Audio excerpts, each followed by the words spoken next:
जमात उल दावा के सरबराह हाफिज मोहम्मद सईद पर पाबंदी लगाए जाने पर कासूर में आल पार्टी कॉन्फ्रेंस का इनेकाद किया गया, जिसमें तमाम मजहबी जमातों के सरबराहों और सियासी जमातों के रहनुमाओं ने शिरकत की।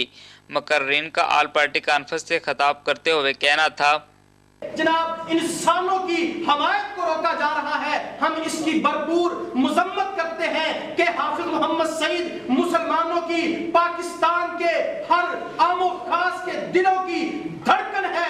हाफिज मोहम्मद सईद जो आवाज उठाते हैं वो पूरी दुनिया में मजलूम मुसलमानों के लिए आवाज उठाते हैं। अगर बुज़दिली से कौमें बचती तो आज कोई बुज़दिल मरता ना। जिंदगी और मौत का मालिक अल्लाह ताला है, ना ट्रंप है ना मोदी है। तो मैं ये गुजारिश करता हूँ और भरपूर ये मुजम्मत करता हूँ कि कायदे मिल्लत इस्लामिया प्रोफेसर हाफिज मोहम्मद सईद साहब को बाइज्जत रहा किया जाए और जो कश्मीर की आवाज़ पर जिस तरह वो कश्मीर की एक पूरी तहरीक उन्होंने चलाई हुई है, उस तहरीक के साथ कदम मिलाकर हुकूमत को आवाज़ बिल्कुल उनके साथ चलना चाहिए। मुकर्रीन का कहना था, अगर कश्मीर की आवाज़ को बुलंद करना हाफिज मोहम्मद सईद का ये जुर्म है तो ये जुर्म उस वक्त तक जारी रहेगा जब तक कश्मीर आज़ाद नहीं हो जाता। कैमरामैन औरंगजेब भुट्टो के साथ मियां आसिफ कसूरी, पाक न्यूज़, कसोर।